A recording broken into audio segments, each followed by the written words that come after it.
E a paz do Senhor Jesus, amém, igreja? Amém. Glória a Deus. Que alegria poder voltar a esta casa de oração e poder estar cultuando a Deus juntamente com os irmãos. Que fervor, né? É o que nós estamos precisando nos últimos dias. Fogo do avivamento do nosso coração.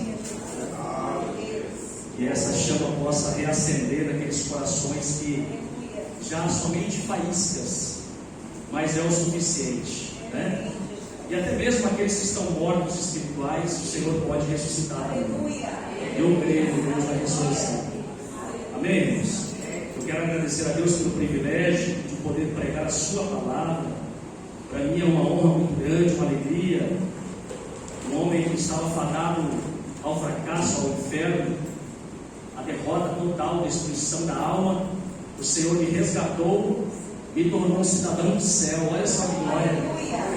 E como se não bastasse, ainda me tornou um pregador da sua palavra. Isso é uma honra, isso é um privilégio, né?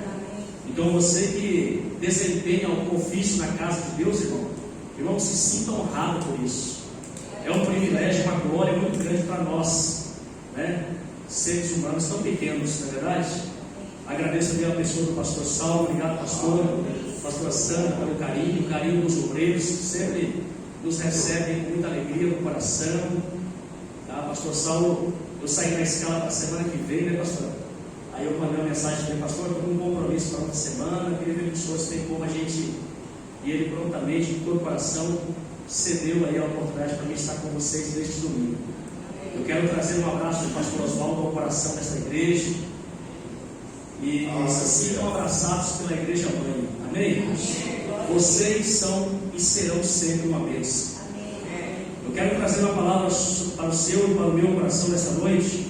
Eu quero que você abra sua Bíblia no livro de João, Evangelho de João, capítulo de número 10. Evangelho de João, capítulo de número 10, verso de número 10. É um texto muito conhecido, você sabe ele de cor salteado, mas eu quero aproveitar aqui o tema que vocês estão trabalhando neste ano. Eu queria pensar com vocês um pouco sobre a vida abundante. Amém? Porque o texto que nós vamos ler nos fala sobre a vida abundante. Você pode se colocar de pé, por gentileza, mais uma vez, só para que nós possamos fazer a leitura do texto sagrado. Diz assim, Evangelho de João, capítulo de número 10, verso de número 10. O ladrão veio somente para roubar, matar e destruir.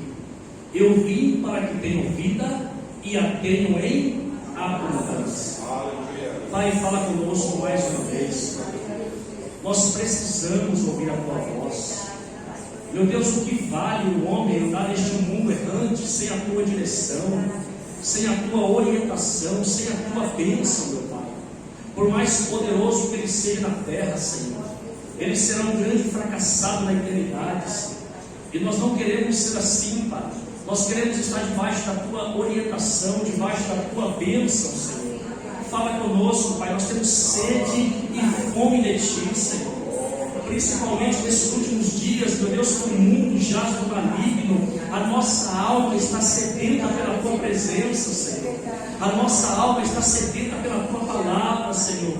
Que nós possamos ainda mais nos apaixonar, seja aquele que tem 50 anos de crente, ou seja aquele que se converteu ontem, Pai. Que o amor nunca se apague pela tua palavra, o amor, meu Deus, pela tua presença nunca se apague, a tua presença venha a ser desejada aos nossos corações, Pai. É o que nós te pedimos, que todos nós nesta noite venhamos a diminuir, para que o Senhor possa crescer e ser exaltado neste lugar. É o que nós te pedimos, agradecidos no nome de Jesus. Amém. Graças a Deus. Pode se sentar.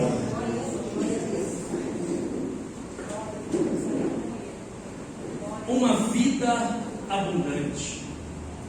Estamos vivendo aí o ano da abundância. Parece um paradoxo, né, do que nós estamos vivendo. Estamos saindo de crises, pandemia, guerras, terremotos, pragas. E porque nós, crentes, decretamos ou falamos, profetizamos abundância para esses dias. Eu estava pensando sobre esse texto que nós lemos. Parece que foge um pouco daquilo que o texto propõe, no seu contexto, porque Jesus, quando você começa a pegar o Evangelho de João, capítulo 8, você vê Jesus, ele perdoando uma mulher adúltera, que é levada ali pelos seus agressores, para tentar Jesus de alguma forma acusá-lo contra a lei. E no capítulo seguinte você começa a acompanhar o julgamento injusto daqueles líderes religiosos que se diziam amorosos pelo povo, eles se diziam amantes do povo, eles se diziam protetores da palavra de Deus, protetores das leis de Deus, mas na prática estavam fazendo totalmente o contrário. Era um julgamento injusto. Eles estavam julgando imparcialmente, eles estavam tentando condenar não a mulher, mas eles estavam tentando condenar o Cristo antes da hora. E quando você começa a acompanhar a leitura do texto, logo em seguida você vê Jesus falando que ele era a luz do mundo, ele era a solução para aqueles que estavam sem solução, ele era a saída para aqueles que estavam sem saída. E logo em seguida você vê Jesus sendo perseguido mais uma vez por aquela liderança religiosa. Eles estavam furiosos contra Cristo. Sabe, eu aprendi essa semana, na verdade eu ouvi essa semana, por que hoje Cristo ele é tão perseguido? Por que Jesus ele é tão, sabe, ainda crucificado, martirizado, perseguido? Porque ele é Jesus que não está morto, ele é um Jesus que está vivo, aleluia. E quando eu vejo essas autoridades religiosas procurando alguma coisa para acusar Jesus, eu vejo Jesus depois sendo perseguido. Eles cercam Jesus para tentar matá-lo, e a Bíblia diz que Jesus some no meio deles. E na caminhada ali, na sua jornada, Jesus encontra um homem que estava cego, o cego de nascença. E Jesus opera aquele milagre, cura aquele homem, cura aquela cegueira de nascença. E mais uma vez acontece um grande embate. Os religiosos não estão contentes pela cura de um homem, porque eles priorizam a letra da lei. Eles estavam dizendo que não era lícito fazer aquilo naquele dia, mas estavam pouco se importando com a vida daquele homem que acabara de ter uma solução para um problema insolúvel. Mas eles demonstram na prática que eles não amavam, eles amavam somente na religiosidade, como muitos de nós nos nossos dias. E Jesus então leva-nos para o capítulo de número 10, e ele conta essa parábola sobre o verdadeiro pastor, sobre o bom pastor. E aqui ele se compara com um bom pastor, porque ele está se contrapondo àqueles que se diziam pastores do povo, mas na prática, como nós vimos, eles não amavam o povo, eles não estavam felizes com as curas do povo, eles não estavam felizes com a solução que estava acontecendo no meio do povo, eles estavam se opondo, mesmo usando o nome de Deus, eles não estavam sendo verdadeiros pastores. E a Bíblia diz que Jesus então se coloca agora como um verdadeiro e bom pastor. E a história todos nós conhecemos, e no versículo 10 ele fala essa frase tão célebre: o ladrão vem senão para roubar, matar e destruir.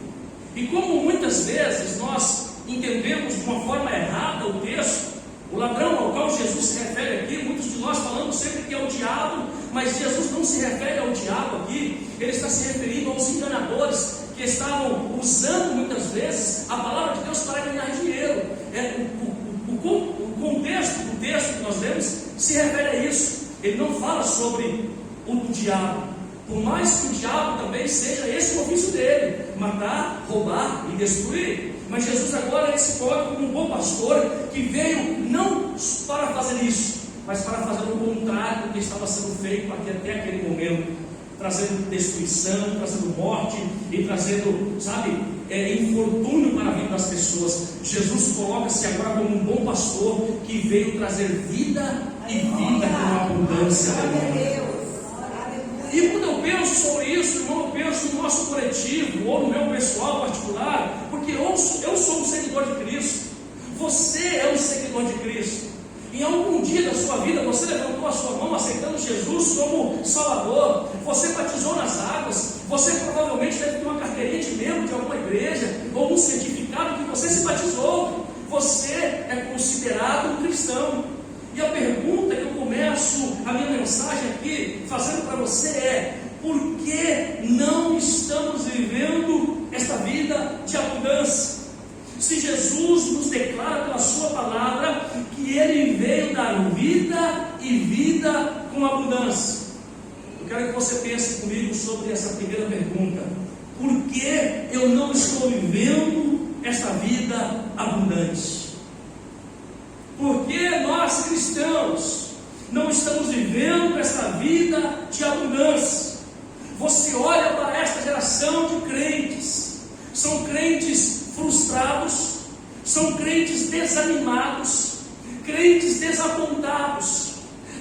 Acabamos de cantar canções que nos levaram aqui um emocional maravilhoso. A sensação parece que o céu desceu neste lugar, porque essa era a expectativa de cristãos de aproximadamente 20 anos para trás. O gozo, a alegria do céu invadiu o nosso coração. E por que essa geração não consegue sentir essa alegria? Cristãos desapontados, cristãos fracassados, cristãos desiludidos e frustrados. Por que não estamos vivendo essa vida de abundância prometida por Jesus? A segunda pergunta que eu quero pensar com você me leva a alguns pontos ou alguns princípios, apenas 3, que eu quero compartilhar com você, mas que eu queria que você pensasse comigo. Se você não está vivendo essa vida de abundância, como viver esta vida de abundância? Se é uma promessa do Cristo, e eu sirvo esse Cristo, Ele disse que Ele é o bom pastor, e eu sou ovelha do seu pastoreio. Se eu sou ovelha do seu pastoreio, por que eu não estou vivendo esta vida de abundância? E aqui eu quero começar a minha mensagem. Quero compartilhar com você apenas 3 princípios que eu penso que pode nos ajudar a viver uma vida abundante prometida por Cristo na sua palavra. Porque não estamos vivendo, e como viver essa vida de abundância? No capítulo 10, no versículo 4, acompanhe o texto comigo. Jesus diz: depois de fazer sair todas as que lhe pertencem, Ele está se referindo às ovelhas que entram no aprisco, vai adiante delas e elas o seguem. Agora preste atenção nessa parte final do versículo. Ele diz: porque me reconhecem a voz, mas de modo algum ou de modo nenhum seguirão o estrangeiro ou estranho, antes fugirão dele, porque não conhecem a voz dos estranhos. Jesus aqui ele nos deixa a primeira lição, um princípio importantíssimo para que eu e você nesta geração nós consigamos viver uma vida de abundância. Nós precisamos ser obedientes à voz do bom pastor. Aleluia. Este é o primeiro princípio, meu irmão, ser obediente à voz do bom pastor. O texto diz: por que as ovelhas o seguem? Porque lhe reconhecem a voz. Sabe por que muitos de nós, como cristãos, estamos vivendo uma vida tão frustrada e desapontados? Porque não estamos obedecendo a voz do nosso pastor. Eu não estou dizendo apenas do pastor Saulo, que é o líder, o anjo que Deus colocou nesta igreja, mas eu estou dizendo a voz que está escrita pela sua palavra, que é a palavra de Deus. Nós estamos dando os ouvidos a pregadores da internet, nós estamos dando os ouvidos a irmãos que não congregam com a mesma fé que a gente, estamos ouvindo a amigos que têm suas vidas fracassadas, mas não estamos dando ouvidos à palavra do verdadeiro pastor. João capítulo 8, volta aí um pouquinho. Sabe por que muitas vezes nós estamos dando ouvido, ou não estamos obedecendo a voz do bom pastor? Porque muitas vezes nós não conhecemos o pastor. Porque o texto está bem claro. Jesus disse: por que as ovelhas o seguem? Porque lhe reconhecem a voz. Porque aqueles que não reconhecem a voz do verdadeiro pastor vai dar ouvidos à voz do estranho. É o que o texto está dizendo. Por que muitos heréticos ou criadores de heresias têm muitos seguidores? Porque os seus seguidores não conhecem a voz do seu verdadeiro pastor, e vai dando ouvidos a muitas heresias e vão seguindo tudo que eles ouvem por aí, tá? Evangelho de João capítulo 8, verso 43. Olha o que Jesus está dizendo para os fariseus. Evangelho de João capítulo 8, verso de número 43. Olha o que Jesus está dizendo para aqueles homens que estavam debatendo com ele. Ele diz: qual a razão por que não compreendeis a minha linguagem? Por que vocês não entendem o que eu falo com vocês? Por que vocês não entendem o que eu digo? É porque nem sequer conseguem me ouvir. Olha o que o versículo 47 diz: quem é de Deus ouve as palavras de Deus, por isso não me dais ouvidos, porque não sois de Deus. Por que esta geração pervertida está pulando agora 4, 5 dias de carnaval? Porque não conhecem a Deus. Porque se conhecessem a Deus, ouviriam a voz de Deus e seguiriam a voz de Deus. E Jesus está dizendo: quem é de Deus ouve as palavras de Deus, por isso vocês não me ouvem, não me dão ouvidos, porque vocês não são de Deus. Esta é a razão porque nós não estamos vivendo uma vida de abundância, irmão, porque nós não estamos obedecendo a voz do pastor, o bom pastor das nossas almas. E muitas vezes não estamos obedecendo a voz do pastor porque não conhecemos o nosso pastor. Nós não conhecemos o bom pastor.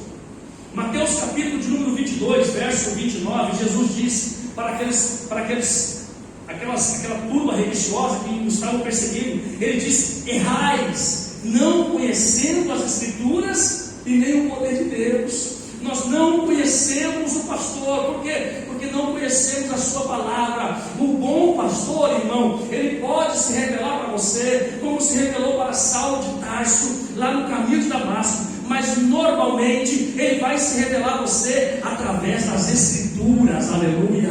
É aqui que nós conhecemos ou conheceremos o pastor e reconheceremos a voz do nosso bom pastor, através das Escrituras. Jesus já dizia algo que Oséias já falava lá atrás. Oséias dizia: o meu povo está sendo destruído porque lhe falta o conhecimento. O conhecimento do quê? Da voz do pastor, da sua palavra. E Jesus então parafraseava lá na frente: vocês estão errando porque não conhecem a voz do seu Deus, do seu pastor.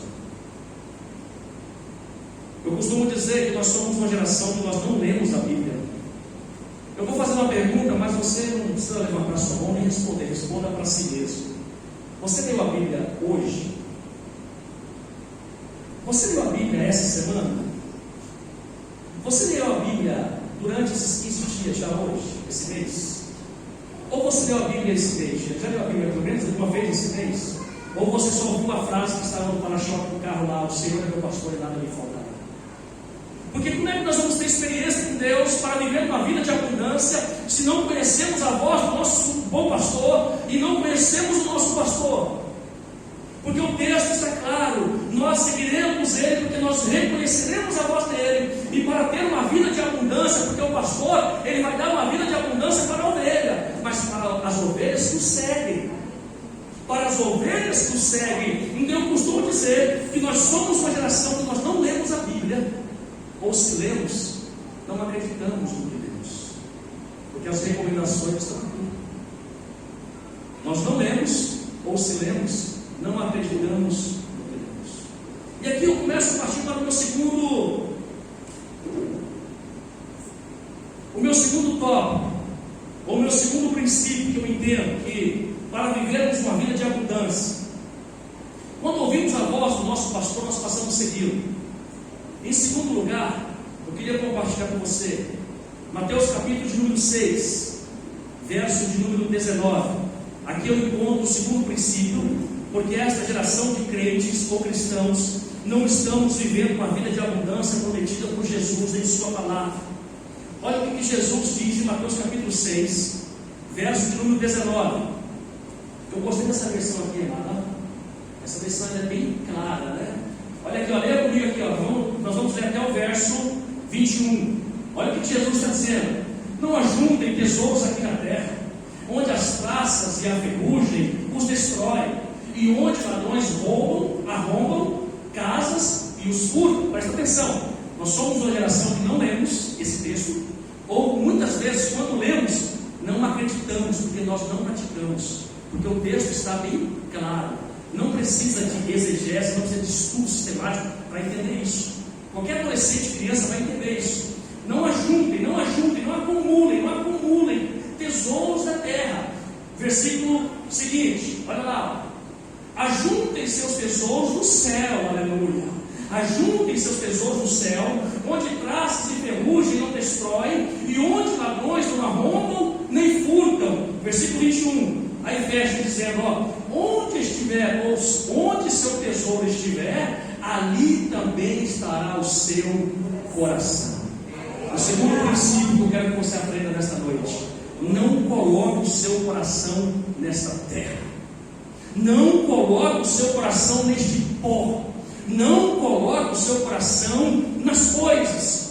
Antes que você deturpe aquilo que eu não estou falando, que eu estou falando, não é para você não trabalhar, não é para você desenvolver, não estou falando isso. Você deve trabalhar, você deve estudar, você deve conquistar, você deve fazer tudo para ter uma qualidade de vida melhor, mas você não deve colocar o seu coração nessas coisas. É o que o texto está dizendo. Então o segundo princípio é: tire o seu coração desta terra. Sabe por que muitos de nós, irmãos, quando cantamos louvores como aquele, de exaltação a Deus, de sentir o gozo do céu, não sentimos mais nada?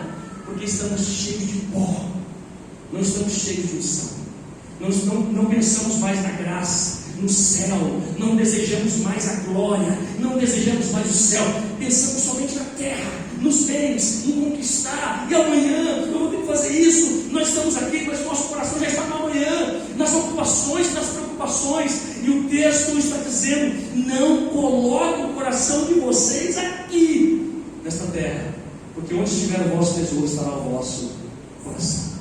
É por isso que essa geração de crentes, irmãos, é difícil. O pastor sobe aqui, ele tem que orar, ele tem que chorar, ele tem que implorar. Levanta a mão, irmão, meu irmão, chora aí, irmão, sabe? Ele tem que sangrar, irmão, para fazer o irmão entender que ele é um adorador.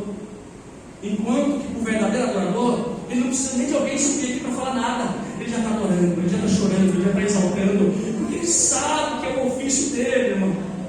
Ele é o ofício dele.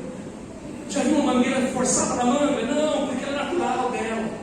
E Jesus está ensinando isso para nós. Tira o seu coração dessa terra, meu filho. Vocês não estão nessa terra, vocês estão aqui apenas de passagem. Nós somos peregrinos e passageiros, irmão. Nós temos uma pátria celestial nos aguardando, aleluia. É isso que o texto está dizendo. Presta atenção comigo, leia comigo Lucas capítulo de número 21, verso de número 34. Lucas 21, verso 34, para vivermos uma vida abundante que Cristo prometeu. Eu quero que você entenda a inversão de valores muitas vezes que nós fazemos. Nós lemos um texto como aquele, que o diabo veio para roubar, matar e destruir, mas eu vim para dar vida e vida com abundância. Nós invertemos aqui, nós criamos coisas que o texto não está dizendo. Se você não ler todo o contexto, você vai achar que a vida abundante que ele está prometendo ali é vida terrena, e não é, é vida eterna, é vida na eternidade. Não que Deus vai te desamparar aqui, porque a minha Bíblia diz que o salmista já dizia: eu já fui novo, mas agora sou velho, mas eu nunca vi um justo desamparado, não é sua descendência a mendigar o pão. Deus cuida dos seus, amém, igreja? Deus cuida dos seus. Mas o texto está dizendo, não sou eu que estou dizendo. Lucas 21, verso 34, diz assim: olha o que Jesus está dizendo, ó, tenham cuidado. Jesus, num sermão, orientando os seus discípulos, olha o alerta de Cristo. Acendeu um sinalzinho vermelho, olha, perigo, tenham cuidado. Presta atenção no texto: não deixem seu coração se entorpecer com farras e bebedeiras, nem com as preocupações desta vida. É por isso que muitos de nós não estamos vivendo uma vida abundante, irmão. Estamos tão cheios, tão preocupados, tão ocupados com as ocupações desta vida, que não conseguimos desfrutar o prazer do céu. Olha o que ele está dizendo: e não deixe que esse dia os pegue desprevenido. Ele estava falando da sua vinda. E quantos de nós não serão pegos desprevenidos, mesmo sendo alertados? Ele está dizendo: olha, eu vou deixar um alerta para vocês. Fiquem atentos, não deixe que o coração de vocês fique sobrecarregado dessas coisas. Cuidado, cuidado, porque aquele dia, o dia do arrebatamento pode chegar e você vai ficar, porque estava tão preocupado com esta vida e se esqueceu de subir. E não subiu. É o que o texto está dizendo. Colossenses capítulo 3, coloca aí por favor, irmão. Colossenses capítulo 3, verso 1 e 2. A vida abundante de Cristo nos promete. É possível viver. Olha o que o texto está dizendo. Uma vez que vocês ressuscitaram para uma nova vida com Cristo, meu Deus, esse texto é lindo. Mantenham os olhos fixos nas realidades do alto, onde Cristo está sentado no lugar de honra, à direita de Deus. Aleluia. No verso 2, olha lá. Olha o verso 2. Pensem nas coisas do alto, irmão. Ei, quando você conversar com outro irmão, esquece os negócios, a não ser que vocês estejam, sabe, negociando algo, mas não, conversa de Bíblia, conversa de visitação do irmão, conversa de visitar alguém no hospital, conversa de oração, vamos discutir alguma coisa, irmão, das coisas do alto. Pensem nas coisas do alto e não nas que são ou nas coisas da terra. Tem crente que você conversa hoje, irmão, você não sente mais unção, ele fala, a boca dele sai, ele só fala de coisas da terra. Eu comprei, eu conquistei, eu estou ganhando, eu estou fazendo isso, eu estou isso, eu estou construindo isso. Irmão, deixa eu contar um pequeno testemunho de um irmão lá da sede. O meu cunhado, conversando com o irmão lá no município de muitos anos, a última conversa do meu cunhado com ele foi assim, ele falando para o meu cunhado, falou: Márcio, agora eu vou usufruir da minha vida, agora eu vou viajar, eu vou gastar tudo aquilo que eu conquistei, porque agora eu estou rico. Eu, graças a Deus, ganhei dinheiro. Agora eu vou usufruir de tudo aquilo que eu conquistei. Uma semana depois, ele foi acometido pela Covid e morreu. Não deu tempo de usufruir. E quantos de nós não estamos soliteiros assim, irmãos? Acumulando e deixando para usufruir depois. E de repente pode vir aquela velha frase que Jesus disse lá na palavra. Lembra? Louco, esta noite pedirão a tua alma. E o que tens preparado para quem será? É isso que o texto está dizendo. Pensem nas coisas do alto. Versículo 3, por gentileza, irmão. Olha lá, ó. O verso 3.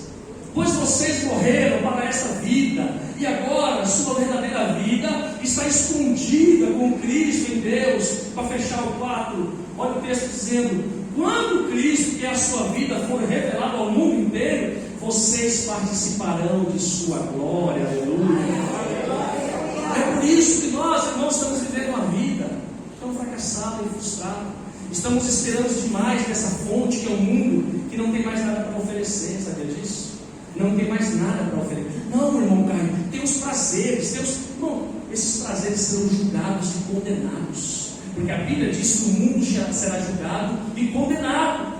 Então, irmão, se você tiver que colocar o seu coração, coloque nas coisas que é do alto, como nós cantamos nesta noite. Amém? O terceiro princípio que eu quero compartilhar com você para a gente encerrar.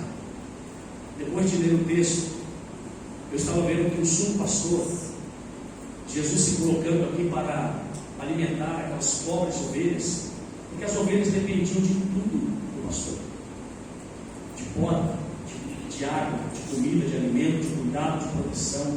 A ovelha é colocada como algo, sabe, que depende 100% daquele que está cuidando dela. E Cristo, quando Ele estava dizendo isso, Ele estava se referindo a nós como ovelhas, que nós devamos nos satisfazer somente nele.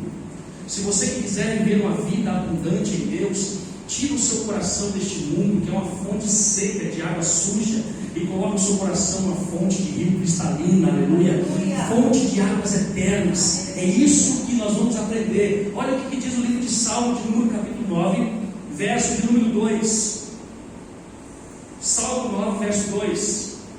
Que nós devemos encontrar a nossa satisfação numa fonte inesgotável de vida. Olha aqui, Salmo 9, verso 2. Diz assim o texto: olha, por causa de ti me alegrarei e celebrarei, cantarei louvores ao teu nome, ó Altíssimo, aleluia. Por causa de ti, olha aqui, irmão, a causa da alegria do salmista. Olha aqui a causa de celebração do salmista. Por causa de ti eu me alegrarei. Olha o que a minha versão diz aqui. A minha versão diz assim, ó: Eu não sei se você tem uma versão diferente, mas a minha versão diz: pois, Salmo 9. Salmo 9, a versão minha diz assim, não? Alegrar-me-ei e exultarei em ti. Olha só, alegrar-me-ei e exultarei em ti. Ao teu nome altíssimo eu cantarei louvores, aleluia. Uma fonte inesgotável de alegria é o nosso Deus. Uma fonte inesgotável de alegria é o nosso Senhor. Isaías capítulo de número 61. Isaías capítulo de número 61, verso de número 10. Olha só o que o profeta escreve.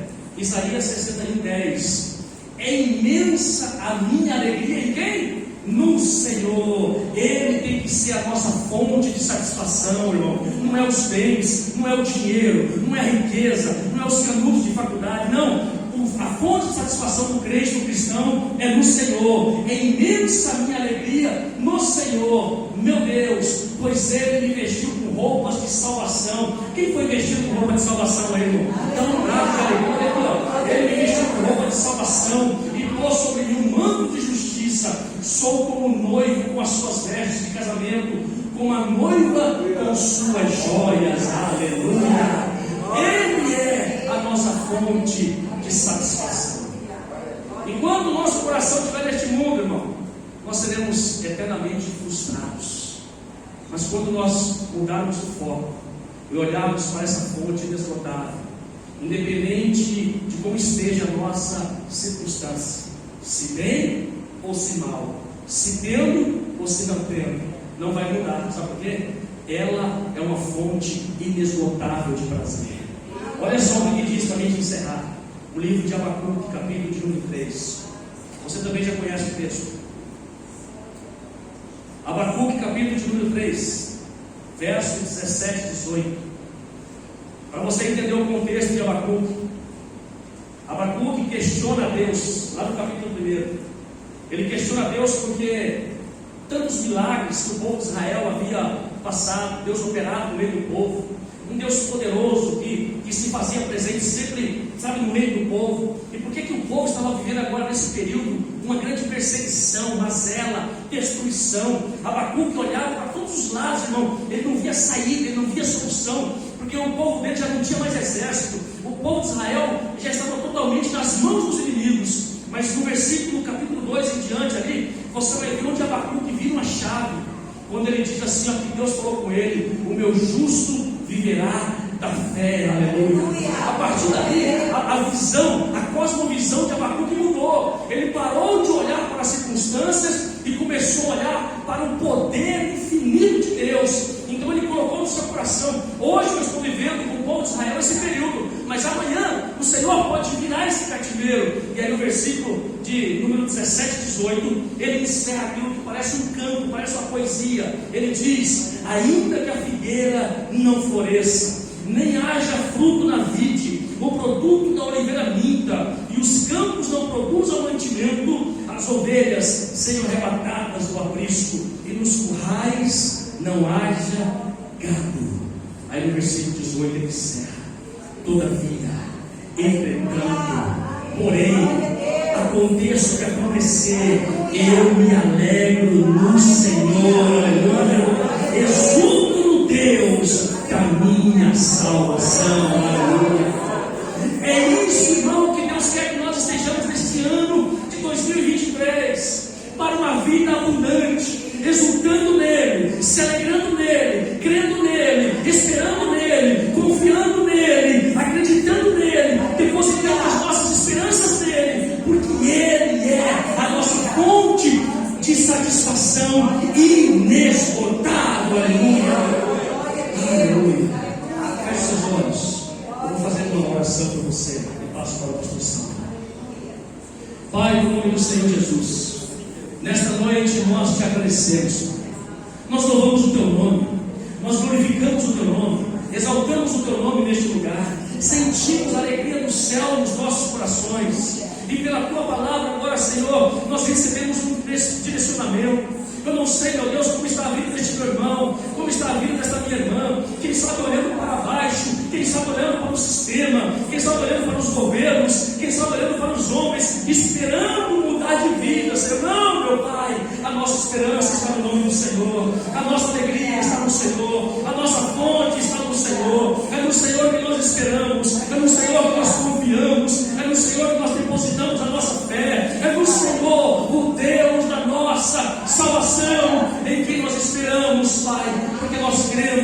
e nós teremos vitória em nome de Jesus. Assim, meu Deus, eu oro para que a tua palavra seja revelada a este coração, a este homem, a esta mulher que entrou aqui, meu Deus, desorientado, cabisbaixo, sentindo-se fracassado, mas que esse ano, Pai, vai ser um ano de vida abundante, porque a abundância deste homem não consiste na vida de bens que ele possui, mas a vida abundante deste homem consiste no Deus que ele serve. Aleluia. Assim eu te peço e assim eu te agradeço, no nome e para a glória de Jesus.